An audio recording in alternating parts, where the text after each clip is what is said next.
Good morning. This is Akashwani. I am Nishit Kumar with the world news.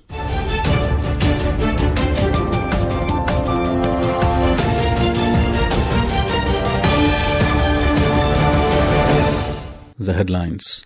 Death toll in devastating Nepal-Tibet flash floods rises to 392, while 1,468 people remain missing on both sides of the border. India steps up efforts to bring back its nationals stranded in Nepal. Finance Minister Nirmala Sitharaman to be on a 6-day visit to US beginning today. US President Donald Trump signs executive order to rename Lake Ontario as Lake America. And Indian Grandmaster R. Pragyananda creates history, becomes the first Indian to win Grand Chess Tour.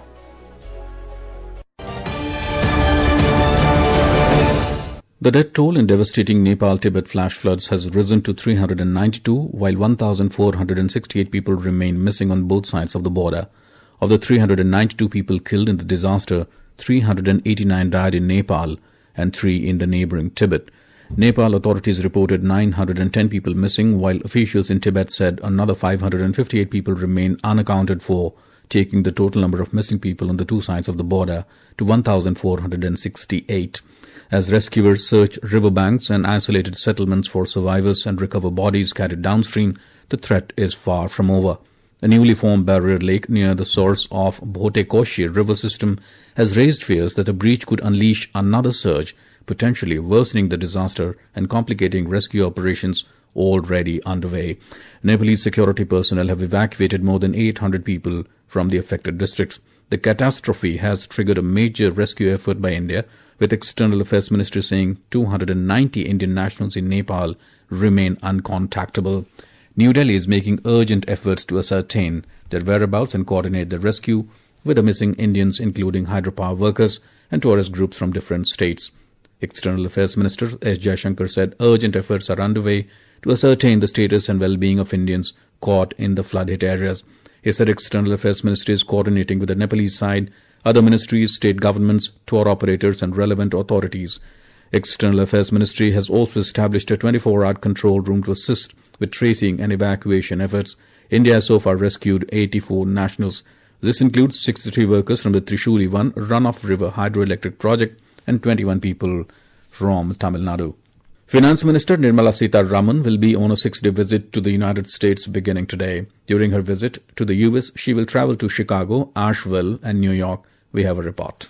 In Chicago, Finance Minister will participate in a roundtable conference with prominent investors and engage with leading CEOs, presidents and senior representatives of the private sector. Bilateral one-to-one meetings with CEOs and senior leadership of select companies in Chicago will also be held. The discussions will focus on India's investment opportunities, economic outlook and areas for strengthening business and investment partnerships between India and the United States. Ms. Sitharaman will also visit the Polsky Center for Entrepreneurship and Innovation at the University of Chicago, where she will exchange perspectives on entrepreneurship, innovation, technology commercialization, and strengthening linkage with India's rapidly expanding startup and innovation ecosystem. The Finance Minister will also interact with members of the Indian community in Chicago during her visit. In Asheville, Ms. Sitharaman will also lead the Indian delegation at the G20 Finance Ministers and Central Bank Governors meeting under the United States presidency of the G20. With Mayur's report, Vishal Kumar, Akashvani News, Delhi.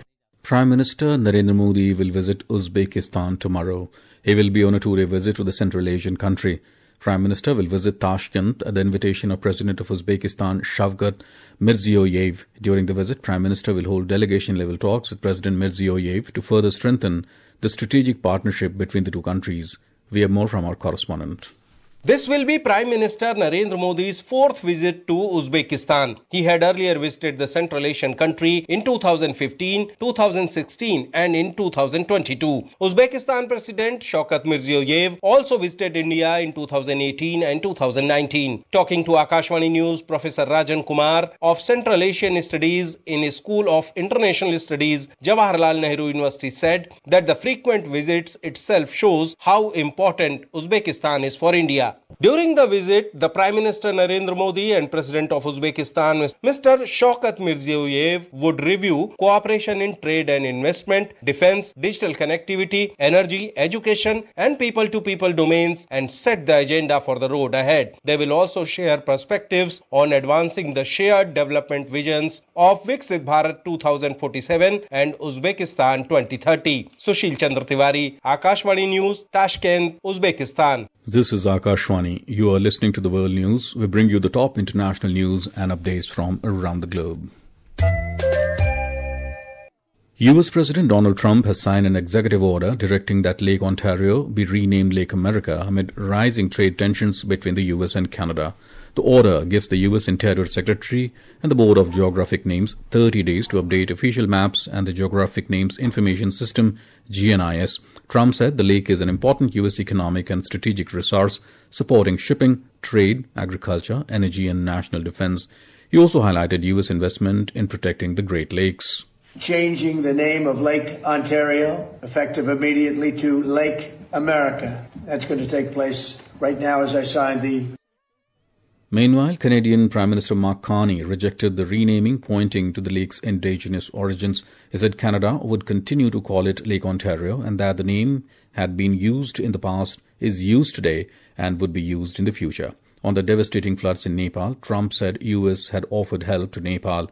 The United States has announced emergency assistance and the deployment of a disaster response advisor following the floods. That was that was mud and water as a mixture. Nobody's ever seen strong, well-built buildings were wiped out like they were toothpicks. That's a terrible thing. No, we are sending aid. Anything they want, we'll have. And there were 50, maybe 60 Americans over there.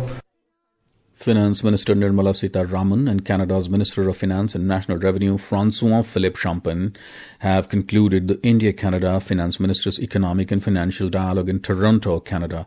In a joint statement issued after the dialogue, both sides said the meeting builds on the commitment made by Prime Minister Narendra Modi and Canadian Prime Minister Mark Carney during their meeting in New Delhi in March this year to strengthen bilateral economic and financial cooperation. The two countries reaffirmed their shared commitment to conclude negotiations on the India-Canada Comprehensive Economic Partnership Agreement by the end of 2026. Indian Grandmaster R. Pragnananda created history, becoming the first Indian to win the Grand Chess Tour after staging a stunning comeback to defeat defending champion Fabiano Caruana 15-13 in the final at St. Louis in US last night. Pragnananda started the final day 6 points behind Caruana, but won both rapid games to take the lead. He then held it ground in the 4 blitz games to steal a 15-13 victory, claim $2 lakh first prize, and also secure a guaranteed spot in next year's Grand Chess Tour. Indian women's hockey team ended their FIH World Cup campaign with a historic 3-1 win over higher-ranked Germany in the 5th-place classification match at Amstelveen, Netherlands, yesterday. The 5th-place finish is India's best performance at the World Cup in 52 years, hence the team finished 4th in the inaugural edition in 1974. The achievement is even more impressive as the current squad included 11 World Cup debutants. For India, Ishika opened the scoring in the 43rd minute, followed by 2 quick goals from Navneet Kaur in the 44th and 47th minutes. Germany's Lynn Kings scored a late consolation goal in the 59th minute. India lost only one match in the tournament, going down 0-2 to host and Olympic champions Netherlands. The team also drew with China and England and defeated South Africa 6-1. And now before we close, here are the highlights of the bulletin. Death toll in devastating Nepal-Tibet flash floods rises to 392, while 1,468 people remain missing on both sides of the border. India steps up efforts to bring back its nationals stranded in Nepal. Finance Minister Nirmala Sitharaman to be on a 6-day visit to US beginning today. US President Donald Trump signs executive order to rename Lake Ontario as Lake America. And Indian Grandmaster R. Pragnananda creates history, becomes the first Indian to win Grand Chess Tour. And that is the end of this World News Bulletin.